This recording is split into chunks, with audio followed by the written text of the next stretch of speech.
Dicen que los muros pueden hablar, que, si uno sabe escuchar, cuentan historias de ambición, de gloria y de caída. En el corazón de una ciudad que ya no lo recuerda, hubo una vez un palacio que lo tuvo todo: belleza, influencia y poder. Hoy no queda nada, pero su nombre, borrado de los mapas, sigue susurrando en la memoria de quienes aún se atreven a recordar. A comienzos del siglo XX, cuando Europa vibraba entre la elegancia del progreso y las sombras de la política, una familia levantó su propio monumento al poder. Eran industriales, banqueros, aliados de ministros y confidentes de generales. Su fortuna no provenía de la nobleza antigua, sino de la modernidad, de fábricas, ferrocarriles y contratos con el Estado. Pero querían algo más que riqueza. Querían eternidad. Y así nació la idea del Palacio Invisible, aunque entonces, claro, nadie lo llamaba así. Era la mansión más ambiciosa de su tiempo. Un edificio que debía ser tanto un hogar como una declaración, una obra que gritara: «Hemos conquistado el futuro». El patriarca de la familia, un hombre de mirada firme y ambición sin límites, decidió construir lo que llamaría la Casa del Siglo. Para ello, contrató a un arquitecto joven pero célebre, formado en París y Roma, que traía en la sangre la elegancia del neoclasicismo francés y el refinamiento del estilo italiano.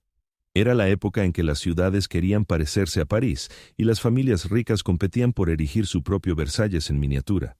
El arquitecto diseñó una residencia de líneas perfectas y proporciones majestuosas.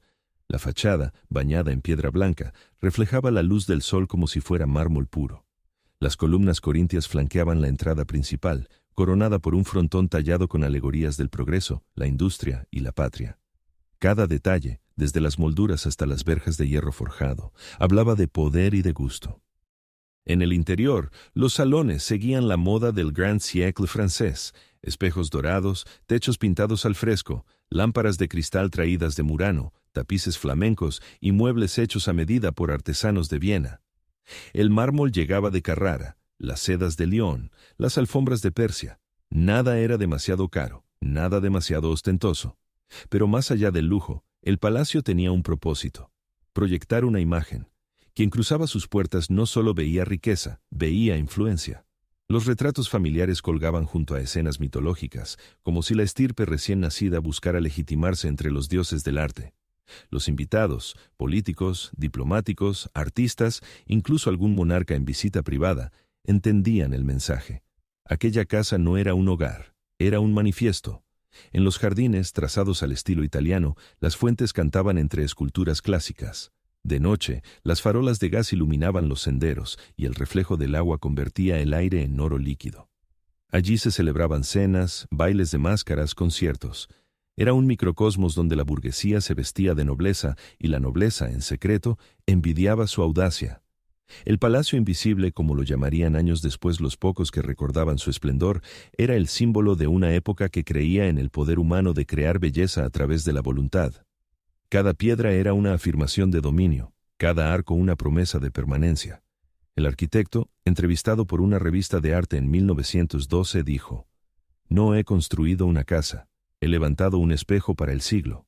Y tenía razón, porque el edificio reflejaba la mentalidad de su tiempo: fe en el progreso, en la razón, en el orden. Un mundo donde el mármol y el acero podían convivir, donde el arte era una forma de política. Pero tras la perfección de sus muros, el palacio también ocultaba tensiones. Los rumores hablaban de contratos dudosos, de favores comprados, de fortunas amasadas entre sombras. En los cafés de la ciudad se decía que el verdadero arquitecto no era quien firmó los planos, sino el poder invisible que financiaba su construcción. Aún así, nadie se atrevía a criticar abiertamente. El palacio imponía respeto. Su sola presencia transformó el barrio donde se erigió. Tiendas de lujo, carruajes, cafés aristocráticos brotaron a su alrededor. En pocos años, la zona se convirtió en el nuevo corazón elegante de la ciudad. Los periódicos de la época describían su inauguración como «la noche en que la ciudad respiró París». La orquesta tocó valses vieneses, las mujeres lucieron diamantes, los hombres brindaron por un futuro que parecía no tener límites. Desde los balcones del piso superior se veían las luces eléctricas, símbolo de modernidad, reflejadas sobre los tejados antiguos. Era el triunfo de una nueva era. Pero mientras la música resonaba, afuera el mundo cambiaba. Las fábricas se agitaban con huelgas, las calles se llenaban de panfletos y consignas. Lo que dentro del palacio era elegancia, fuera se llamaba exceso. La familia dueña de la mansión representaba para muchos el rostro de una élite que vivía de espaldas al pueblo. Aún así, durante más de 2 décadas, el Palacio Invisible reinó sobre la ciudad. Fue escenario de acuerdos políticos, de escándalos discretos, de amores secretos y conspiraciones. Por sus salones pasaron escritores, generales, embajadores.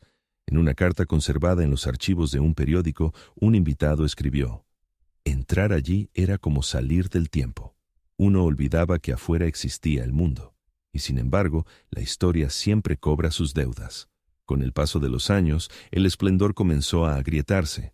La crisis económica, las tensiones políticas, los rumores de dictadura, todo eso empezó a oscurecer la blancura de sus muros.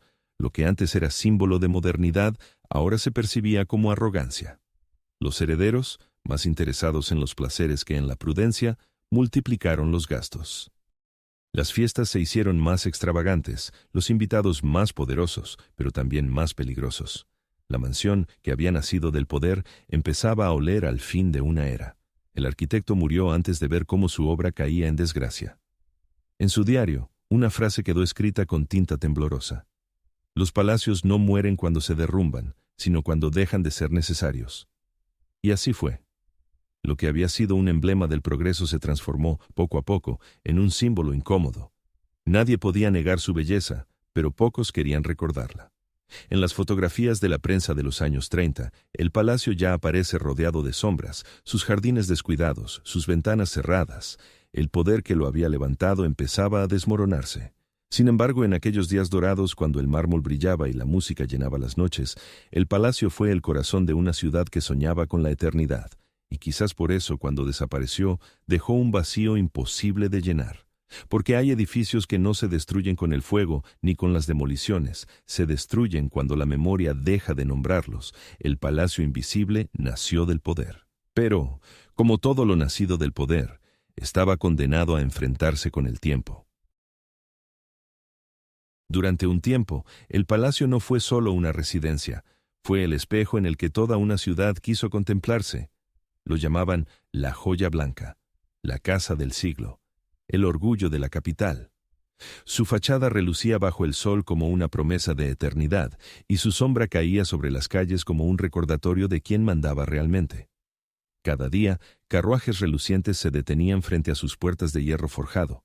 Los cocheros, vestidos con libreas bordadas, abrían paso a damas envueltas en sedas francesas, a ministros, a artistas invitados desde París o Roma.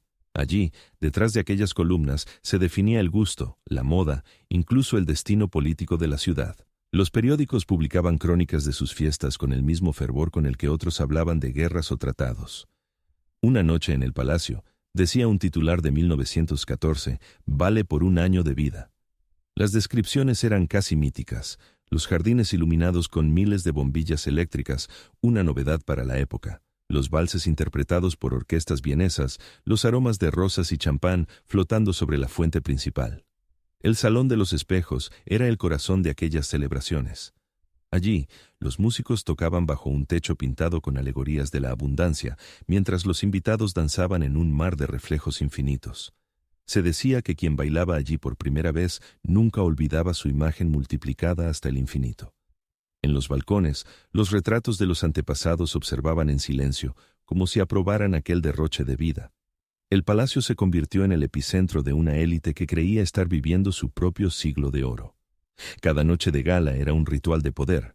Los brindis se mezclaban con promesas políticas, los bailes escondían alianzas, los susurros entre copas podían cambiar el rumbo de una ley o de una carrera. Pero más allá de la aristocracia y los ministros, el pueblo miraba aquel esplendor con una mezcla de fascinación y resentimiento. Los domingos, las familias paseaban frente a las verjas del jardín para vislumbrar, aunque fuera por un instante, un pedazo de aquel mundo inaccesible. Los niños pegaban sus narices contra las rejas, soñando con los ecos de la música. Para ellos, el palacio era un sueño visible, la prueba de que la belleza podía existir, aunque no les perteneciera. En las tardes de verano, el sonido del piano escapaba por las ventanas abiertas y se mezclaba con el rumor de las calles. Algunos vecinos juraban que podían oír risas, brindis y el tintinear de las copas. Otros decían que el palacio tenía su propio pulso, que respiraba como un ser vivo. Y quizás era cierto. Había nacido del deseo de dominar el tiempo y por un breve instante parecía haberlo logrado. El arquitecto ya consagrado era invitado de honor en cada evento. Se le consideraba el demiurgo de un nuevo lenguaje. Había tomado la elegancia francesa, la sobriedad italiana y el alma española, y las había fundido en una sola obra. Los críticos lo llamaron el arquitecto del poder. Su creación había elevado no solo a una familia, sino a toda una ciudad que comenzaba a verse a sí misma como moderna, europea, luminosa. Pero todo esplendor necesita su sombra. Entre los invitados se mezclaban miradas que no eran de admiración, sino de cálculo. Políticos que sabían que el viento estaba cambiando, empresarios que temían que el lujo se convirtiera en condena. En los cafés del centro, las conversaciones empezaban a tornarse más ásperas. Hablaban de huelgas, de inestabilidad, de rumores. Y aún así, el palacio seguía celebrando sus fiestas, como si el mundo exterior no existiera. Una de las noches más recordadas fue la del centenario del patriarca. Las crónicas hablan de una velada casi irreal. Cientos de velas, una orquesta completa, un banquete servido en vajillas de plata grabadas con las iniciales de la familia. El anfitrión, ya envejecido, levantó su copa y dijo: «Mientras este techo se mantenga en pie, nuestra historia seguirá viva». Nadie imaginó entonces cuán proféticas serían esas palabras. Durante los años 20, la ciudad se transformó. Los automóviles reemplazaron a los carruajes, los edificios modernos se alzaban cerca del palacio y la prensa comenzó a hablar de progreso. Pero el palacio se mantuvo fiel a sí mismo, como una reliquia del pasado reciente. En su interior, el tiempo parecía detenido. Afuera, la historia avanzaba. Sin embargo, incluso las leyendas tienen grietas. La familia comenzó a perder influencia política, las fortunas se evaporaban entre inversiones fallidas y nuevos impuestos. El esplendor se fue diluyendo, como una fotografía que se desvanece con la luz. Las fiestas se hicieron menos frecuentes, los invitados más escasos, pero cada vez que el portón se abría, la ciudad entera volvía a girar su mirada hacia aquella casa. Era imposible no admirarla. Incluso quienes criticaban su existencia reconocían su belleza. Poetas y pintores encontraron inspiración en su silueta, músicos compusieron piezas dedicadas a sus bailes. El palacio se convirtió en un símbolo cultural, un emblema de una ciudad que aspiraba a la grandeza, y, sin embargo, algo en el aire anunciaba que aquella felicidad era frágil. Detrás de las risas se escondía el miedo. En los periódicos empezaban a aparecer titulares sobre crisis, huelgas, dictaduras incipientes. Los murmullos que antes eran rumores se convirtieron en certezas. En una carta de 1929, una de las damas de la casa escribió: «Bailamos como si el mundo no fuera a terminar, pero todos sentimos que algo se acerca. Es como un temblor bajo los pies». La última gran fiesta tuvo lugar poco antes del cambio de régimen. Esa noche, el palacio brilló con una intensidad casi desesperada. Los invitados sabían que estaban asistiendo al final de una era, aunque nadie lo dijera en voz alta. Se sirvieron los mejores vinos, la orquesta tocó hasta el amanecer, y cuando las luces se apagaron, algunos creyeron oír cómo las paredes suspiraban. A la mañana siguiente, la ciudad despertó distinta. Nuevos símbolos, nuevas voces, nuevos miedos. Pero el palacio seguía allí, imperturbable, como un actor que se niega a abandonar el escenario. Los vecinos que pasaban frente a sus muros sentían que algo había cambiado, aunque no sabían qué. Quizás era el silencio. Con el tiempo, aquel silencio se haría más profundo. Los mismos muros que un día resonaron con música se convertirían en testigos mudos de la sospecha. Las luces se apagarían, los portones se cerrarían, y lo que fue orgullo se transformaría en sombra. Porque así es la historia. Primero admira, luego olvida y finalmente borra. Pero antes de desaparecer, el palacio fue, sin duda, el corazón brillante de una ciudad que quiso soñar con la eternidad. El tiempo, que antes acariciaba los mármoles del palacio como una brisa de verano, empezó a rozarlos con un filo de invierno. La música cayó, primero tímidamente, luego de golpe. Los jardines, antaño ordenados como una partitura, perdieron compás, y los portones que se abrían cada noche para el desfile de carruajes se cerraron sobre un silencio espeso. Afuera, una nueva era levantaba su voz con ruido de botas, proclamas y banderas. Adentro quedaba el eco de un mundo que, de pronto, ya no tenía lugar. El cambio de poder no fue rumor, fue estampida. Las mismas bocas que aplaudían en los salones repitieron consignas en las plazas. Lo que un día fue admiración se volvió sospecha. La élite que había iluminado la ciudad con bailes y mecenazgos fue rebautizada como enemigo. El palacio, orgullo de la capital, pasó a ser la evidencia más grande de un pecado que nadie supo definir con exactitud, pero todos estaban dispuestos a castigar. Los primeros en llegar fueron los rumores. Decían que la familia escondía oro en los sótanos, que sus banquetes habían financiado conspiraciones, que por sus pasillos se habían sellado pactos contra el nuevo orden. Nadie presentó pruebas, nadie las pidió. En tiempos de miedo, la verdad se vuelve un lujo, y los lujos, un delito. Una mañana de cielo implacable, los vecinos vieron alinearse camiones frente a la verja de hierro forjado. Bajaron hombres con uniformes recién planchados, botas que resonaban sobre el empedrado y papeles en la mano. Cubrieron el escudo familiar con un emblema del Estado. A las pocas horas, un decreto convertido en golpe de aldaba transformó aquella casa en propiedad sujeta a supervisión. El palacio que había sido la sala de espejos de una ciudad pasó a ser una habitación en penumbra del nuevo régimen. Entraron con órdenes precisas: inventariar, confiscar, registrar.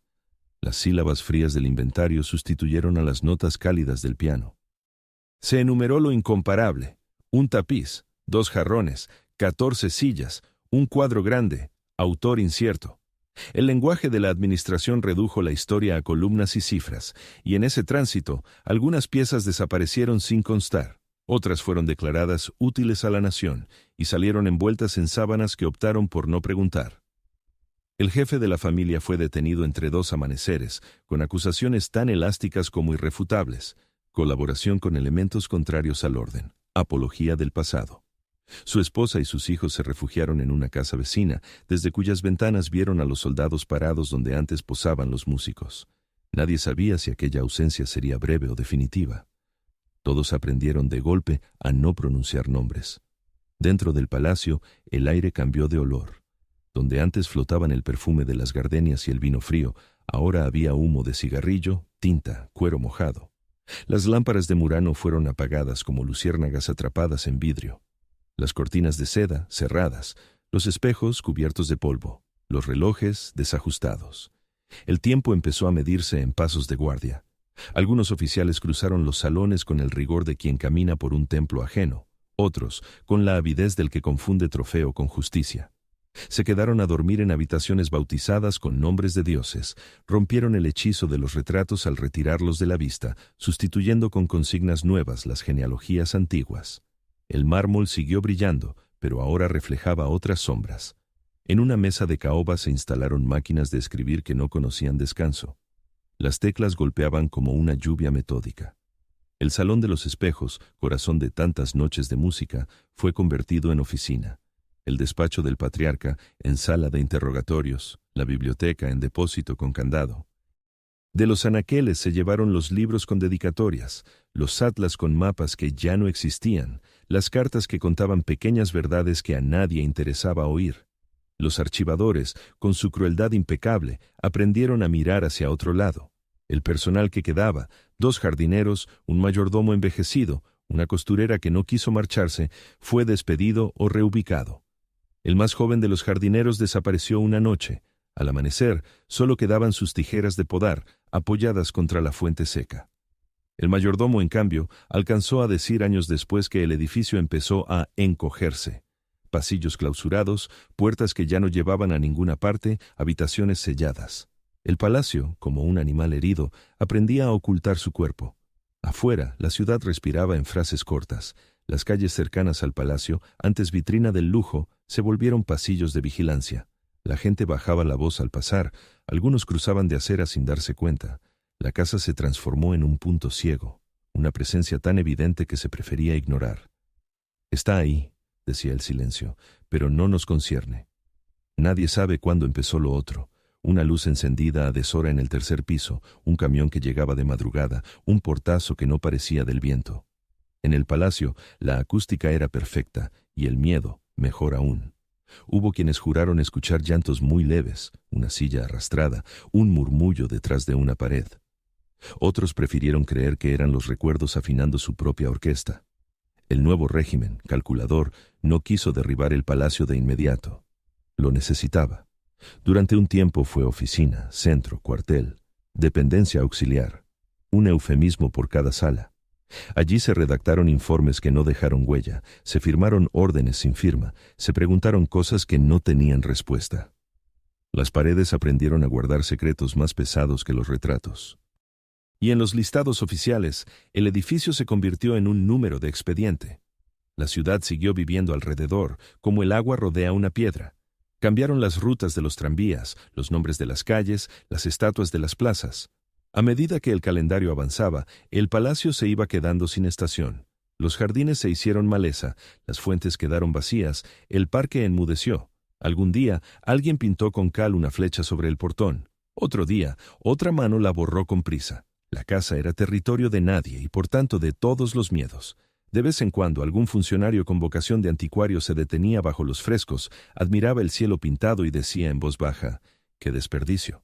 Luego firmaba un papel y cerraba una puerta. En otra mesa, alguien sopesaba una porcelana y la dejaba en depósito. En otra, dos hombres comparaban dos firmas y decidían que ninguna era auténtica. La belleza, despojada de contexto, se volvió sospechosa. La sospecha, norma. La familia, disuelta por decreto, sobrevivía en casas prestadas, en habitaciones de alquiler, en cartas sin sello donde se prometían futuros pequeños, la escuela para los niños, un trabajo honrado, una visita al barrio antiguo cuando todo pasara. El apellido, que un día había abierto portones, se convirtió en un objeto frágil que se envolvía en silencio y se guardaba lejos de los oídos ajenos. En el palacio, mientras tanto, nadie pronunciaba ese nombre. El idioma del régimen había sustituido los sustantivos por siglas. Se intentó por un momento que el edificio sirviera de vitrina del nuevo orden. Pintaron algunos salones, cubrieron otras grietas, colgaron retratos que no tenían infancia. El mármol, obediente, aceptó el brillo impuesto. Pero la armonía se rompía en el detalle, una moldura sin par, un espejo que devolvía una luz torva, una puerta cuya llave nadie hallaba. El palacio parecía negarse a representar una función que no había ensayado. Con el paso de los años, la vigilancia fue costumbre. El portal conocía las mismas caras, la calle, los mismos desvíos. Los vecinos aprendieron a no mirar. El palacio ya no era un edificio, era una instrucción. No preguntes, no recuerdes, no mires hacia adentro. Y sin embargo, nadie podía negar que estaba allí, con su volumen soberbio, como una palabra tachada que todavía se alcanza a leer. Hubo, entre tantos silencios, un día de lluvia mansa en que una ventana del segundo piso se abrió. El viento movió una cortina olvidada y por un instante el palacio recuperó su gesto de casa. Alguien cerró la ventana con demasiada prisa. El gesto fue mínimo y bastó para entenderlo todo. Los edificios también sienten vergüenza. Cuando la década cambió, cambiaron las excusas. En un informe circular, el palacio figuraba como unidad con problemas de mantenimiento. En otro, como edificación de alto coste. El papel, servicial, hacía creer que nada era ideológico, que todo obedecía al sentido práctico. Solo una nota manuscrita, al margen decía, no conviene atraer atención. Así siguió, en pie pero ausente. La piedra se agrietó donde nadie miraba. El agua del invierno encontró caminos en las cornisas. Los salones cerrados olieron a madera mojada. A ratos, parecía que el edificio mismo se estaba borrando a fuerza de no ser nombrado. Y en esa evaporación lentamente diseñada, la ciudad aprendió a vivir con una ausencia que ocupaba una manzana entera. Una tarde, el viejo mayordomo pasó frente a la verja. Nadie le reconoció. Se detuvo, miró los hierros y solo dijo una frase para sí. Aquí ya no vive nadie. No hablaba de personas, hablaba de la memoria. Porque los palacios no mueren cuando los derriban. Empiezan a morir cuando la belleza es sospechosa, cuando la música se convierte en expediente, cuando el baile se traduce en inventario. Mueren sobre todo cuando el miedo les cambia el nombre. El palacio invisible se quedó en pie, vigilado, útil, resignado. Pero ya había comenzado su desaparición. Primero del discurso, luego de las miradas, por último de los mapas, y en esa pedagogía del olvido el régimen demostró su mayor eficacia. No hacía falta dinamita para destruir una casa, bastaba con borrar la palabra hogar. Así se cumplió el tránsito, del lujo al sospechoso, del orgullo a la consigna, del salón al archivo. La ciudad, que antes había escuchado balsear sus noches, aprendió a pasar de largo sin levantar la vista. Y el palacio, obediente a su tiempo, se volvió una sombra con dirección conocida pero con nombre prohibido. A partir de ahí comenzó la otra historia, la del edificio que, sin moverse un centímetro, empezó a desaparecer, la de los objetos que cambiaron de dueño sin cambiar de lugar, la de los archivos que se deshicieron en dedos que no dejaban huellas, la del miedo que, al fin, encontró casa, y la de una leyenda que nacería de ese hueco en la memoria, la del palacio que un día, sin ruido, se borró del mapa. Dicen que hay lugares donde el silencio pesa más que el mármol, lugares donde el aire parece haberse detenido, como si respirara con cautela. Así se volvió el palacio, un cuerpo inmóvil, lleno de ojos invisibles.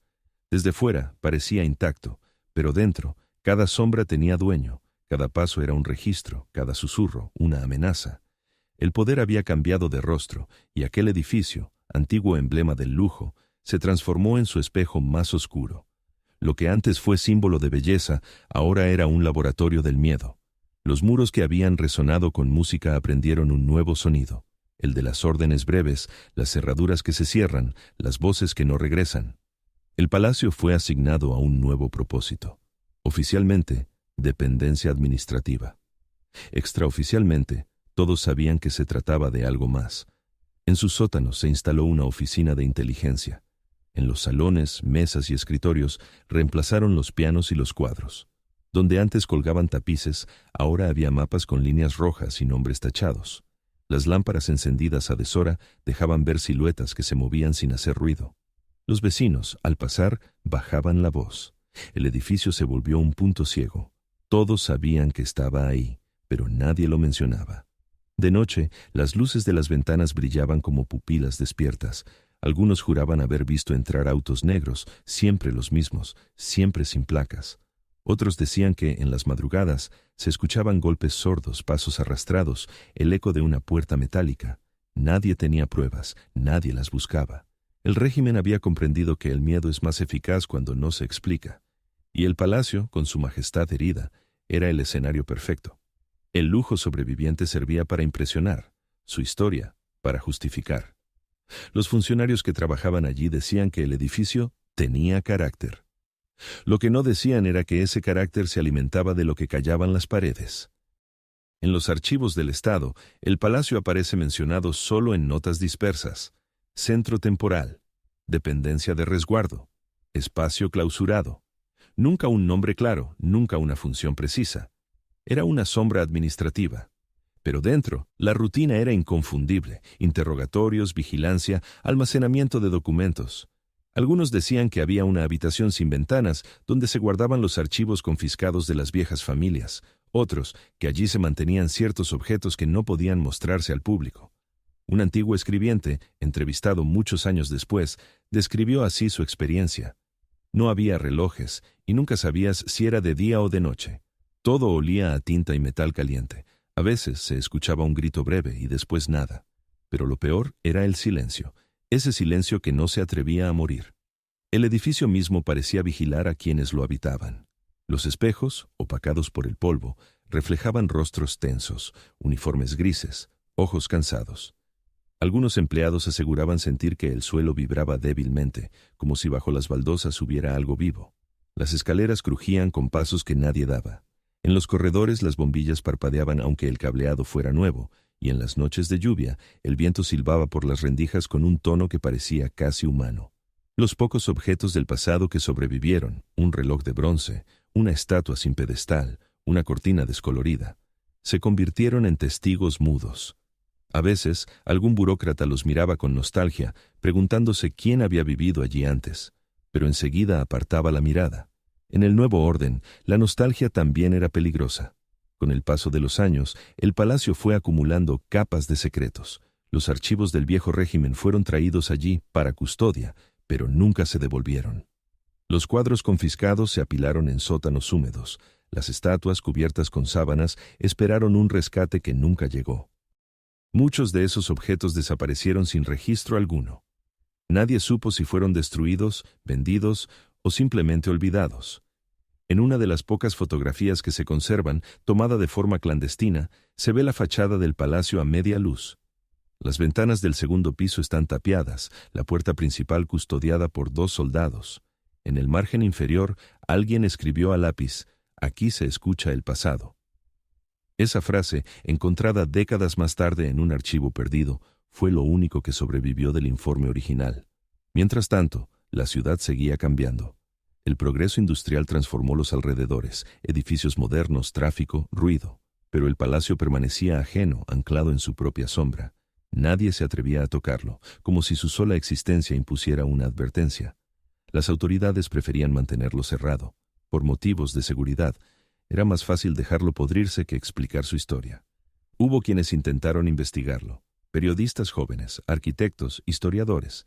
Todos chocaban contra el mismo muro de silencio. Algunos archivos desaparecieron misteriosamente, otros fueron clasificados como confidenciales. Un profesor universitario que quiso publicar un artículo sobre la mansión fue interrogado y perdió su puesto. Desde entonces, nadie volvió a escribir sobre el tema, pero las leyendas siguieron creciendo.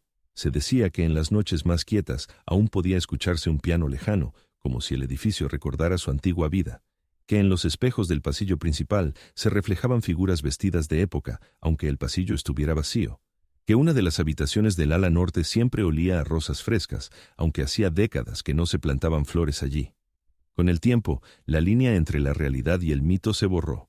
El palacio se convirtió en un símbolo prohibido, un recordatorio incómodo de todo lo que la ciudad prefería olvidar. Los viejos hablaban de él con un temblor en la voz, los jóvenes lo mencionaban como una fábula urbana. El palacio que desapareció del mapa, decían, medio en broma, medio en miedo. En los últimos años de la dictadura, la fachada comenzó a desmoronarse. La lluvia había abierto grietas en las cornisas, el yeso caía a trozos, las ventanas estaban rotas. Los informes oficiales hablaban de riesgo estructural, pero nadie reparaba nada. El edificio, ya vacío, había cumplido su función. Había guardado secretos, había servido de testigo mudo. Ahora podía morir en paz. Una madrugada, los soldados se fueron. Las luces se apagaron por última vez. Al día siguiente, la puerta principal amaneció sellada con tablas y un cartel que decía simplemente: «Propiedad estatal, acceso restringido». Desde entonces, nadie volvió a entrar. Los vecinos, sin embargo, seguían notando algo extraño. A veces, decían, una luz se encendía por un instante en el piso superior. O se oía un ruido leve, como pasos lejanos. Algunos creían que era el viento, otros que el edificio se negaba a desaparecer del todo. Décadas después, cuando el régimen cayó y los archivos se abrieron, nadie encontró documentación clara sobre el palacio. Ni planos, ni permisos, ni fotografías. Todo había sido eliminado, como si el edificio nunca hubiera existido. Los nuevos funcionarios buscaron su ubicación en los mapas oficiales y descubrieron que, efectivamente, no estaba marcada. Era un hueco, una mancha blanca entre las calles. El palacio había sido borrado del papel, del registro y, poco a poco, de la memoria colectiva. Y así nació la leyenda. Un edificio magnífico que se convirtió en fortaleza, luego en prisión, después en sombra y finalmente en olvido. Algunos decían que fue demolido en secreto. Otros, que aún está allí, invisible, debajo de nuevas estructuras. Hay quienes juran haber caminado sobre su terreno sin saberlo.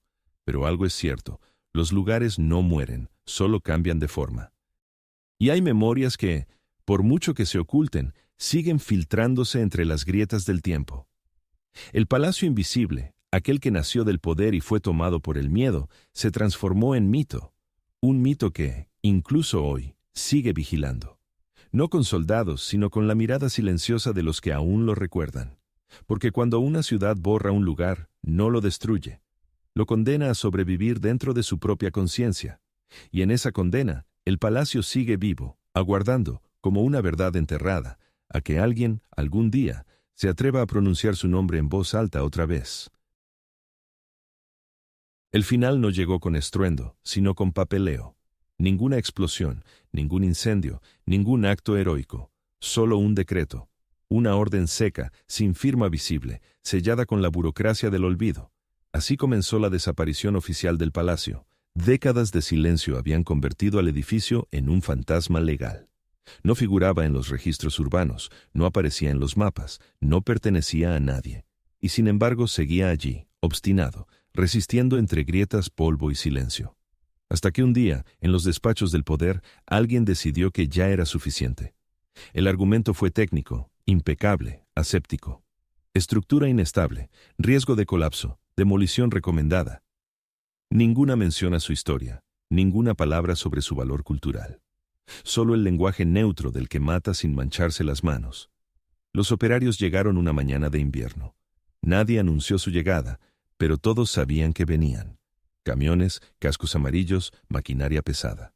El portón principal fue forzado y las tablas que lo sellaban se partieron como costillas viejas. En el aire, un olor a óxido y humedad flotaba como un presagio. Antes de empezar, un ingeniero pidió ver los planos originales. Nadie los encontró. No existen, le dijeron. No importa, solo hay que tirarlo. El primer golpe resonó como una campanada hueca. El mármol, que había resistido guerras y dictaduras, se astilló en silencio. Los obreros, sin saberlo, estaban demoliendo no solo un edificio, sino el último testigo de una época entera. Mientras las paredes caían, algunas cosas reaparecieron. En un falso muro del ala norte, hallaron un retrato cubierto de polvo. Una mujer joven con vestido blanco, mirada firme. Nadie supo quién era. El capataz ordenó apartarlo y seguir. En una caja oxidada entre escombros había cartas y documentos con sellos borrosos, fotografías en sepia, una llave sin cerradura. Los obreros las miraron un momento y las arrojaron a un contenedor. El trabajo duró 3 días. 3 días para borrar un siglo. Los vecinos observaban desde lejos, sin acercarse demasiado. Algunos, los más viejos, lloraban sin decir nada. Otros solo miraban con indiferencia. Había pasado tanto tiempo desde que el palacio formaba parte de sus vidas que ya parecía un mito desenterrado. Cada golpe de martillo levantaba polvo y memorias. Debajo del yeso se escondían frescos, fragmentos de molduras, azulejos con iniciales grabadas. Todo fue reducido a ruina. En las noches, el ruido de la maquinaria continuaba. De día, el viento arrastraba papeles viejos, notas arrancadas de algún archivo olvidado. Un cronista local escribió una frase que nunca se publicó. La ciudad demuele su memoria para no recordar que alguna vez soñó con grandeza. La censura la tachó con tinta negra. Cuando el último muro cayó, un silencio extraño cubrió la manzana. Los obreros se quedaron inmóviles por un momento, mirando el vacío. No era solo un terreno baldío, era una ausencia con peso, un hueco que parecía absorber la luz.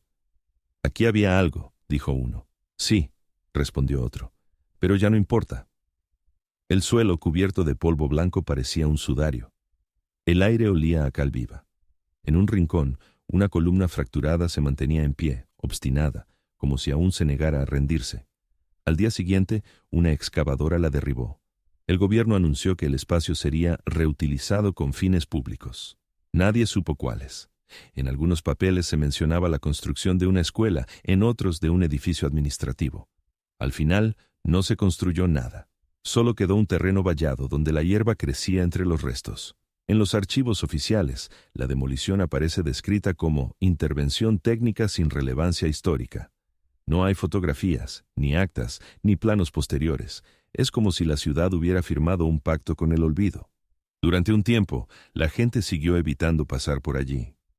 Decían que el aire era más frío, que las sombras caían de manera extraña, que los perros no querían acercarse.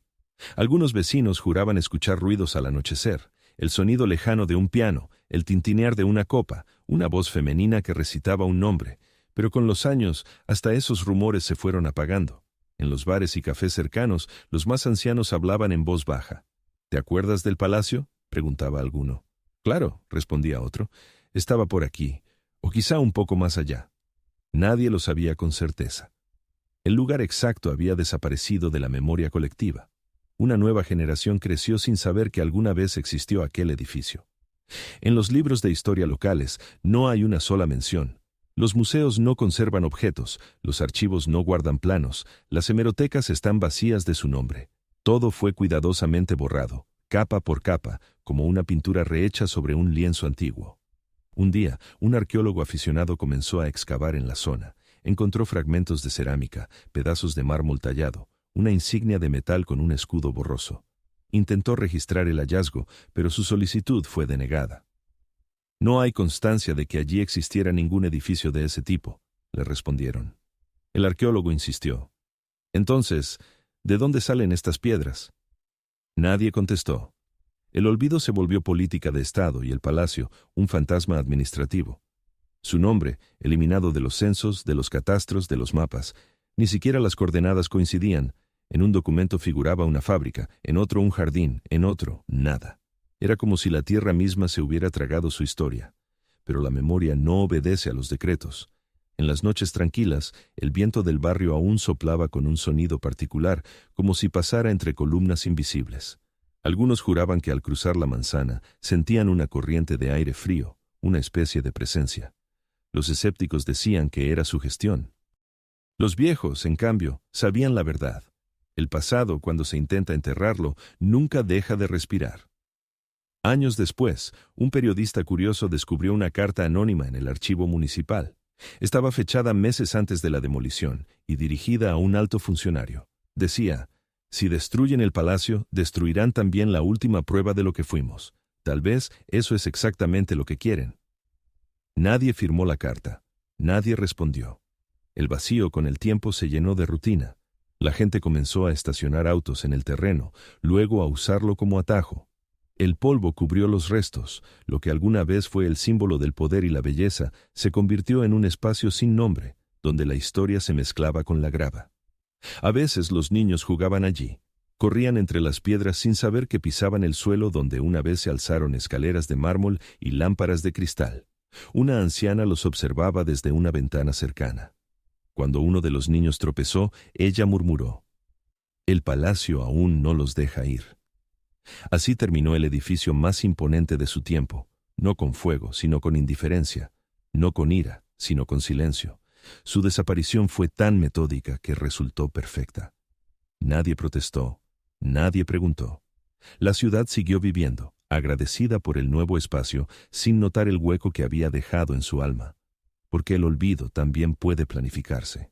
Y en aquel invierno, la ciudad aprendió una lección cruel. No siempre se destruye lo que se odia. A veces se destruye lo que se teme recordar.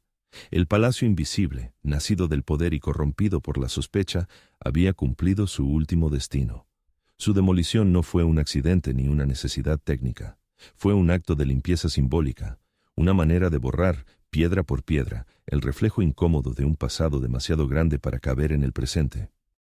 Y así, con su polvo flotando en el aire, el palacio se convirtió en lo que el régimen siempre quiso, una ausencia tan perfecta que parecía natural.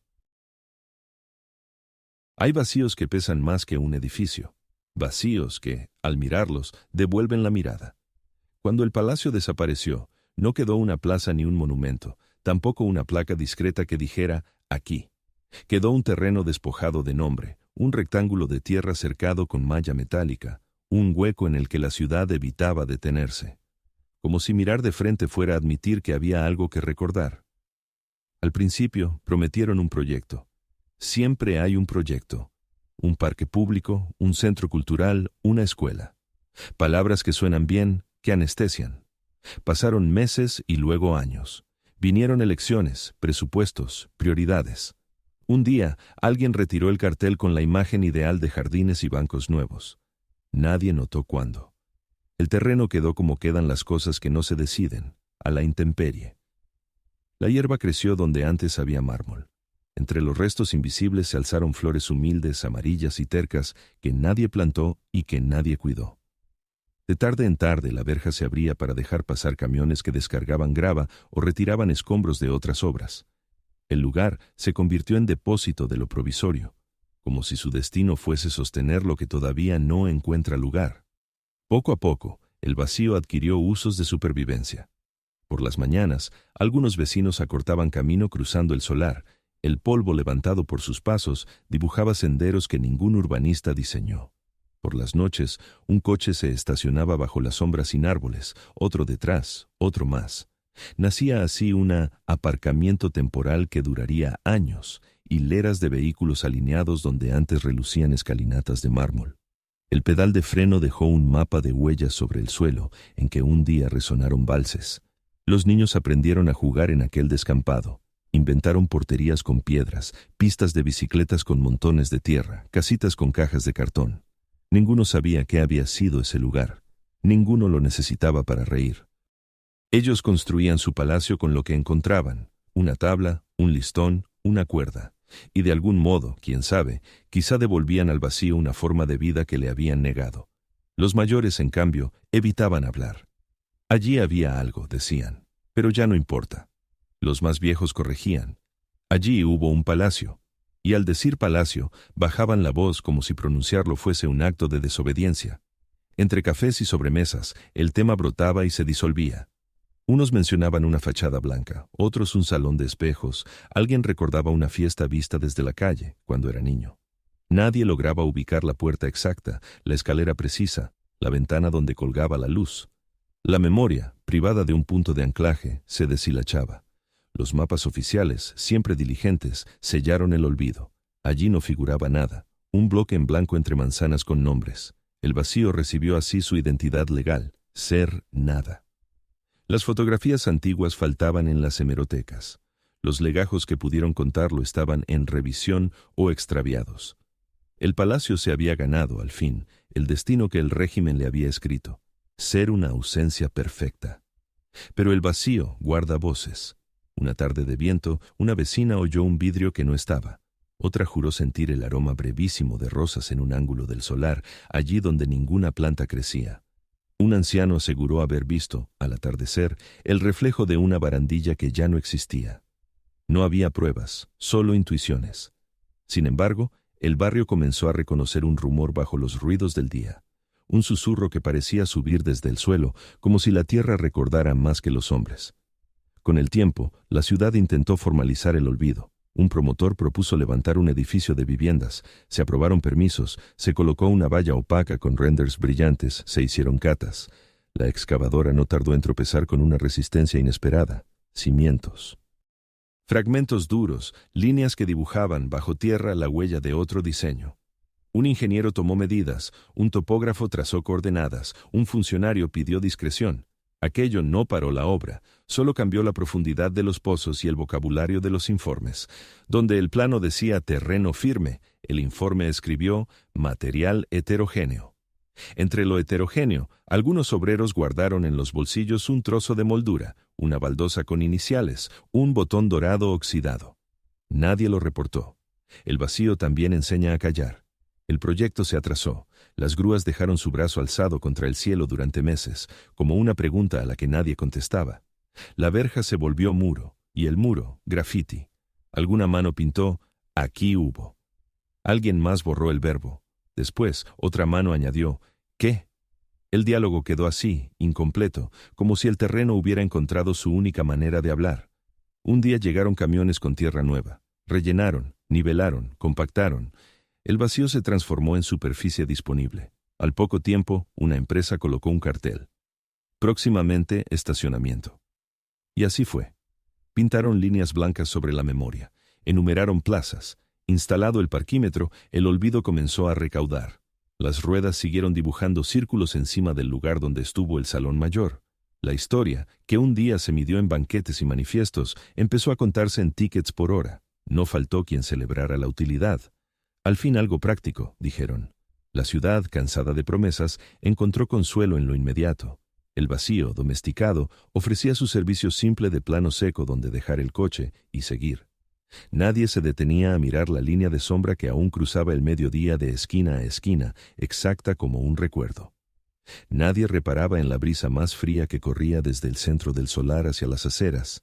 Nadie quería preguntarse por qué. Al caer la tarde, los faroles del entorno encendían una luz oblicua. En ciertos días de invierno, esa luz dibujaba, por un momento, la insinuación de una fachada en la polvareda suspendida. Si se miraba desde el ángulo correcto, uno creería ver una escalera que no llevaba a ninguna parte, una cornisa que sostenía aire, un arco sin puerta. Era un espejismo del pasado pegado al presente. Duraba un instante y se deshacía, como todo lo que no encuentra dueño en el ahora. La prensa local, que cada tanto necesitaba una nostalgia administrable, publicó un artículo tímido. ¿Hubo un palacio aquí? El texto recogía testimonios contradictorios, apuntes de cronistas, una foto difusa y una conclusión prudente. Quizá. En los comentarios, las generaciones se cruzaron. Mi abuelo me habló de bailes. Mi madre decía que aquí había soldados. Siempre fue un solar, Dejen de inventar. La discusión duró un par de días. El algoritmo encontró temas más urgentes. El vacío volvió a su discreción. En el barrio, algunas personas comenzaron a dejar pequeños signos: una rosa a la entrada del aparcamiento, una vela encendida al anochecer, una nota con un nombre antiguo. Nadie organizó aquello. Sin embargo, cada gesto encontraba eco. Los vigilantes retiraban las velas por seguridad, las flores por limpieza, las notas por normativa. El vacío aprendió así la pedagogía de lo efímero, recordar en voz baja, sabiendo que todo será retirado al amanecer. Un profesor jubilado inició por su cuenta una investigación. No pretendía justicia, apenas saber dónde estuvieron las habitaciones, dónde los jardines, dónde el salón de espejos que su madre decía haber visto de lejos. Recorrió archivos, tocó puertas, comparó sombras en fotografías aéreas. Logró dibujar un mapa invisible, las líneas del palacio superpuestas a la cartografía actual. Cuando terminó, regresó al solar con el plano doblado en el bolsillo. Caminó midiendo pasos, deteniéndose donde el dibujo indicaba un quicio, un pasillo, una ventana. En medio del aparcamiento, se quedó quieto. Allí, según su trazo, comenzaba la escalera principal. No dijo nada. Alzó la vista y por un instante creyó escuchar el rumor de una fiesta, un eco improbable que la tarde devolvió como un suspiro.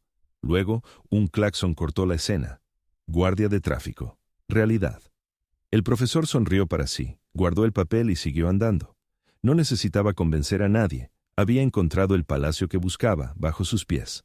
Así se asentó el nuevo tiempo del lugar, coches entrando y saliendo, pasos con prisa, conversaciones al teléfono, lluvia que forma charcos donde antes hubo fuentes.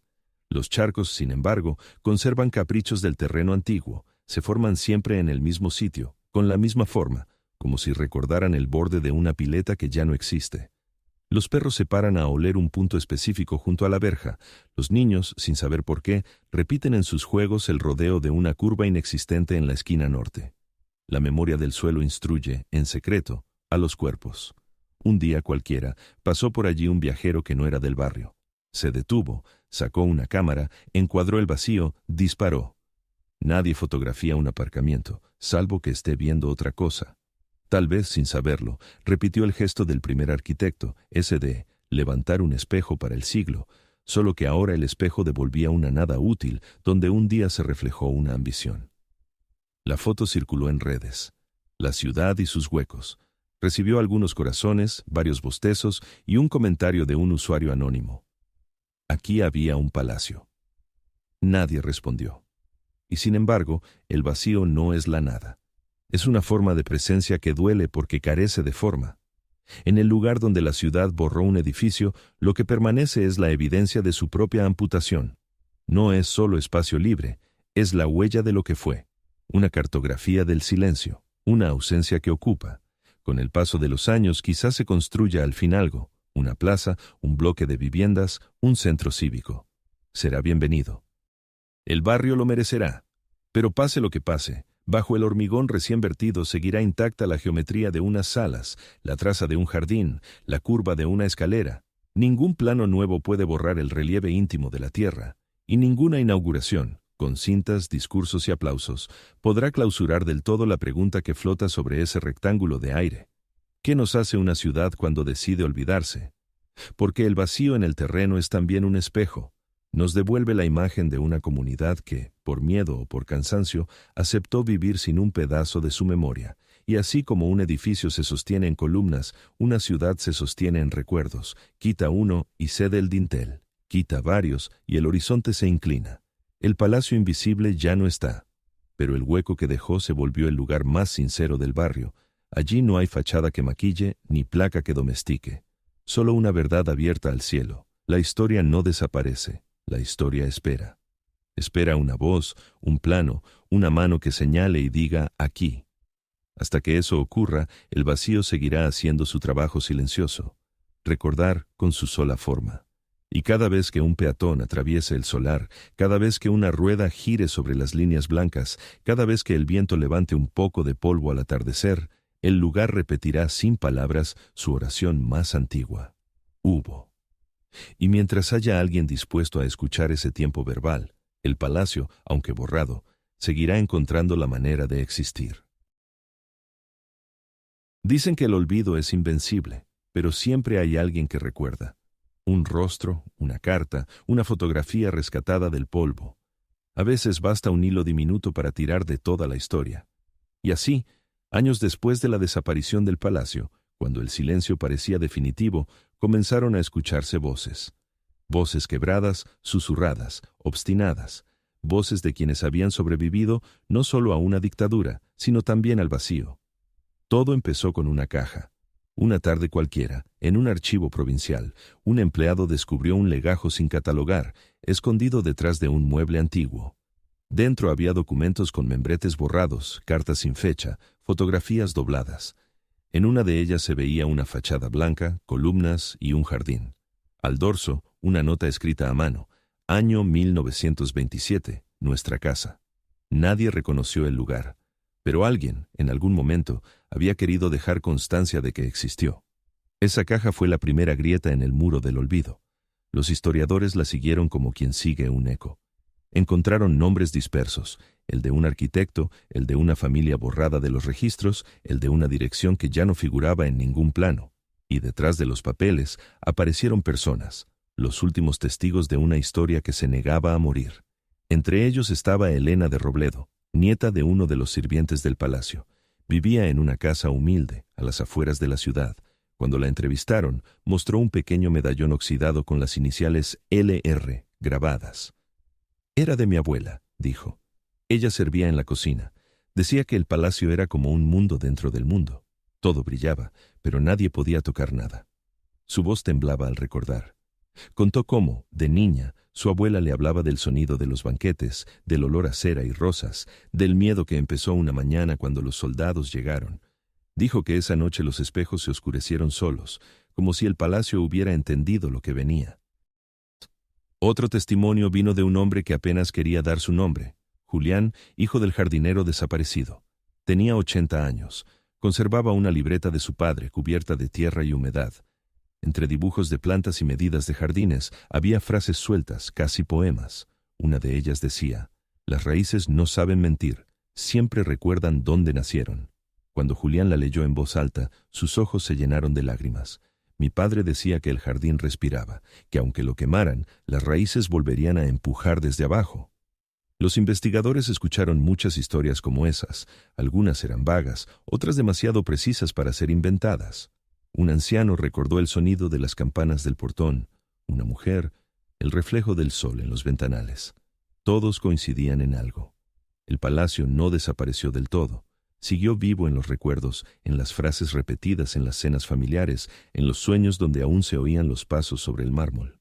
Con el tiempo, esas memorias dispersas se convirtieron en archivos. Un grupo de voluntarios comenzó a recopilar testimonios, fotografías, fragmentos de documentos. Lo llamaron Proyecto Liria, en homenaje al supuesto nombre original del palacio. Su meta no era reconstruir un edificio, sino rescatar una historia humana. «Las piedras no hablan», dijo uno de los fundadores, «pero la gente sí, y eso basta para levantar un palacio de memoria». El proyecto reunió más de 100 voces. Algunas pertenecían a descendientes directos de la familia, otras a vecinos, obreros, funcionarios, incluso antiguos soldados que habían custodiado el edificio. Sus relatos, entrelazados, formaron un mosaico contradictorio y fascinante. Cada uno recordaba una versión distinta del mismo lugar. Para unos era una mansión luminosa, para otros una fortaleza oscura. Pero todos coincidían en que su desaparición fue deliberada. Entre los documentos rescatados apareció una carta escrita por Isabel de Montiel, la hija menor del último propietario. La carta, dirigida a un amigo en el exilio, databa de 1939 y comenzaba así: «Nos han quitado la casa, pero no los recuerdos. No podrán demoler lo que llevamos dentro». Su caligrafía era firme, y al final de la carta escribió una frase que se convirtió en lema del proyecto: «Cada piedra tiene una memoria, aunque la entierren». La historia comenzó a cobrar cuerpo. Los investigadores lograron localizar a un nieto del arquitecto original que conservaba los bocetos de la fachada. Las líneas eran tan elegantes que parecían vivas. «Mi abuelo decía que el edificio era como una sinfonía», explicó el nieto. «Y una sinfonía nunca se destruye del todo, solo se deja de tocar». A medida que el rompecabezas se completaba, El palacio resurgía, no en la tierra, sino en la imaginación colectiva. Las voces de los sobrevivientes se multiplicaron en exposiciones, conferencias, libros. Cada testimonio era una chispa encendida contra la oscuridad del olvido, y lo que empezó como una investigación terminó convirtiéndose en un acto de resistencia cultural. Una anciana llamada Carmen Solís, que había trabajado como costurera para la familia, dijo algo que nadie olvidó. El palacio era hermoso, sí, pero lo más hermoso era ver a la gente dentro, hablando, riendo. Cuando eso se acabó, lo que quedó fueron solo paredes, y cuando tumbaron las paredes, el aire se llevó las voces. Yo las sigo oyendo a veces cuando coso, no sé si es locura o recuerdo.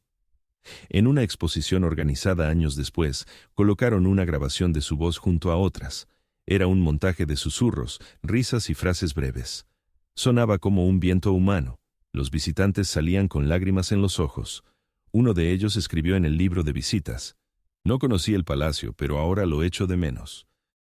El poder de esas memorias fue tan grande que incluso el ayuntamiento, antes reticente, aceptó incluir una pequeña placa en el lugar donde alguna vez estuvo el edificio. En ella se leía: «Aquí existió una casa. Su historia pertenece a todos los que no quisieron olvidarla». No era una restitución, pero era un comienzo. Los descendientes de los antiguos dueños asistieron en silencio a la inauguración. Ninguno pronunció discursos.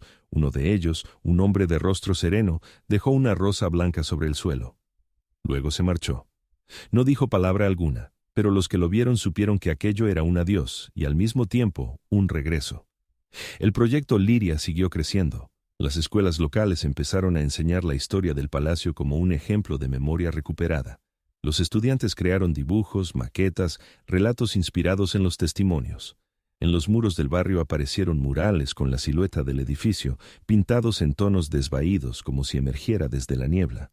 Los más jóvenes, que nunca lo vieron, empezaron a hablar de él con naturalidad, como si siempre hubiera existido. Y entonces ocurrió algo inesperado. Los recuerdos comenzaron a contagiar el presente. Un arquitecto propuso reconstruir digitalmente el palacio a partir de los planos encontrados, las descripciones orales y las fotografías. El resultado fue una réplica virtual que permitía caminar por sus salas desde una pantalla. La tecnología devolvía lo que la historia había arrebatado. Al recorrerla, uno podía escuchar las voces de los testigos acompañando cada sala. Era como si el edificio mismo hablara a través de quienes lo amaron.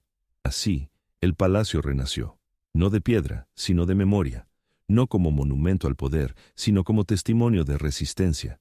Y en el eco de esas voces, la ciudad empezó a reconocerse. Comprendió que los lugares desaparecen solo cuando dejamos de contarlos. Que un edificio puede ser demolido, pero la historia que habitó sus muros siempre encontrará la manera de regresar.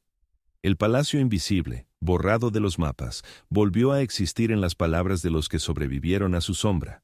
Porque el olvido no es el final, es solo una pausa en la voz de la memoria, y mientras haya alguien que diga «yo estuve allí», el palacio, aunque desaparecido, seguirá en pie. Hay cosas que no se destruyen. Ni el fuego, ni el tiempo, ni los decretos logran borrarlas del todo. Son las que permanecen cuando todo lo visible ha caído. Los gestos, las palabras, los ecos. Así vive el palacio hoy, no en mármol ni en piedra, sino en la respiración de quienes lo recuerdan. En la mirada de los descendientes, en la curiosidad de los jóvenes, en los silencios de las calles que lo rodean. En la memoria, esa arquitectura invisible que ningún régimen puede demoler. A veces, la historia no se escribe con tinta, sino con ausencia, y el palacio invisible se ha convertido en eso, en un vacío que habla. Su destrucción no lo anuló, lo transformó.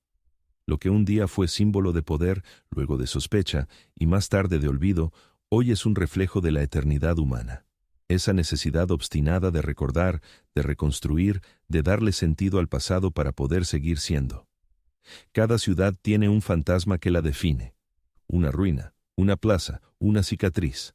En esta, el fantasma es un palacio que ya no está, pero sigue caminando entre nosotros. A veces se manifiesta en un soplo de viento que huele a madera vieja, en una sombra que parece más larga de lo que debería, en una fotografía encontrada sin contexto. Otras veces aparecen sueños, donde los pasillos regresan y los pasos resuenan sin cuerpo. No hay mapa que lo contenga, pero quien lo ha sentido sabe que sigue ahí. La memoria no necesita permiso, se filtra como el agua. Por eso, aunque los papeles lo negaran, el edificio resistió en las grietas del alma colectiva, en los murmullos de las familias, en las canciones populares, en los cuentos que los abuelos inventaban para explicar lo inexplicable. Allí había una casa, decían, y en esa frase sencilla se escondía toda la verdad. Con los años, el mito y la historia se fundieron. Algunos lo recordaban como un templo de belleza, otros como una prisión silenciosa. Ambos tenían razón. El palacio había sido todo eso, y más. Un espejo donde se reflejaron las virtudes y los pecados de una nación entera. Su ascenso mostró la ambición, su caída, el miedo, su desaparición, la fragilidad de la memoria. Y sin embargo, de ese ciclo de esplendor y ruina, nació algo inesperado, una enseñanza. Porque el palacio, al desaparecer, reveló lo esencial. Que la historia no vive en las piedras, sino en las personas. Que la belleza no necesita muros, sino mirada. Que un país puede perder sus monumentos, pero no su capacidad de recordar. Los descendientes de la familia Alba, o Robledo, o Montiel, o como se la llamara en los papeles borrados, comprendieron eso mejor que nadie. No pidieron restituciones ni indemnizaciones, solo quisieron rescatar los nombres, las fotografías, los objetos dispersos. Lo hicieron con paciencia, sin ira, como quien limpia una herida antigua con respeto. Su gesto no fue una venganza contra el olvido, sino una reconciliación con él. El resultado fue algo más profundo que un museo o una reconstrucción. Fue una conciencia. El reconocimiento de que el palacio nunca se fue del todo, porque habitaba en la identidad de la ciudad. Cada calle cercana, cada ladrillo nuevo levantado sobre su terreno, lleva algo de su sombra. Y esa sombra no es una maldición, sino una raíz. Un filósofo escribió alguna vez que recordar es volver a vivir lo que aún no ha terminado. Quizás por eso, el palacio sigue respirando. En los actos culturales que se hacen cada año en su memoria, en las voces de los actores que leen fragmentos de cartas antiguas, en los proyectores que dibujan sobre los muros cercanos la silueta de lo que fue. No hay cuerpo, pero hay alma, y el alma, cuando se reconoce, vuelve a existir. En una ceremonia reciente, celebrada justo sobre el terreno donde se alzaba la escalera principal, los habitantes del barrio encendieron 100 velas. No había discursos, solo silencio. Cada llama reflejaba un fragmento de ese edificio desaparecido. Cuando el viento sopló y las luces comenzaron a parpadear, alguien dijo, «Míralo, el palacio está respirando». Esa frase lo resume todo, porque lo invisible no es lo ausente. Lo invisible es lo que se ha vuelto parte de nosotros, lo que ya no necesita verse para ser. Hoy, el palacio invisible vive en la memoria como viven las leyendas, entre lo cierto y lo soñado. Los visitantes que pasan por su antiguo emplazamiento quizá no lo sepan, pero caminan sobre una historia que los observa desde abajo. Cada paso que dan sobre el suelo de aquel aparcamiento, cada sombra que proyectan al caer la tarde, alimenta su existencia silenciosa. Es como si el edificio hubiera elegido otra forma de vida, la del recuerdo perpetuo. Los historiadores dicen que la memoria colectiva es como un río subterráneo. Puede desviarse, puede secarse en la superficie, pero siempre encuentra salida. Y un día, cuando nadie lo esperaba, el río del palacio volvió a surgir. En un libro, en un documental, en una voz que narraba su historia. Tal vez esta misma voz, porque contar es otra manera de construir. Cada palabra dicha, cada imagen recordada, coloca una piedra en ese edificio de aire. No importa que los planos se hayan perdido, la arquitectura de la memoria siempre encuentra su forma. Quizás no perfecta, pero viva. Y así, el palacio desafía al tiempo una vez más. Ya no como símbolo de poder, sino como testimonio de lo que el ser humano puede preservar cuando todo parece perdido. Se convirtió en algo que ninguna demolición puede alcanzar, en una idea. Una idea que vive en los que lo recuerdan, lo sueñan, lo cuentan. En el fondo, eso es la inmortalidad. No vivir para siempre, sino seguir siendo contado. Mientras haya una voz que diga su nombre, el palacio no morirá. Mientras alguien imagine sus columnas, sus jardines, sus espejos, seguirá levantándose cada noche sobre la ciudad dormida. Y aunque el amanecer lo disuelva, volverá una y otra vez como vuelven las historias que necesitan ser oídas. Porque la historia no desaparece. Solo espera. Espera en las grietas del tiempo, en los cajones olvidados, en los labios de los que aún creen en ella. Y cuando alguien se atreve a abrirla, regresa con la fuerza de lo que fue y con la esperanza de lo que puede ser. El palacio invisible ya no existe en los mapas, pero existe en el alma de la ciudad. Es un recordatorio de que la memoria, cuando se comparte, se convierte en legado, y que un legado no se mide en metros ni en columnas, sino en la cantidad de corazones dispuestos a mantenerlo vivo. Así termina la historia del palacio que desafió al tiempo, no con una ruina, sino con una certeza, que todo lo que fue amado alguna vez, todo lo que tuvo significado, nunca desaparece del todo. Se transforma, se esconde, se calla, pero sigue ahí, esperando una voz que lo despierte. Y si estás escuchando estas palabras, entonces ya ha despertado. El palacio vive, en ti, en nosotros, en la memoria. Y mientras exista la memoria, la historia seguirá respirando. Suscríbete, para seguir escuchando las voces que el tiempo intentó borrar, porque hay historias que no deben morir jamás.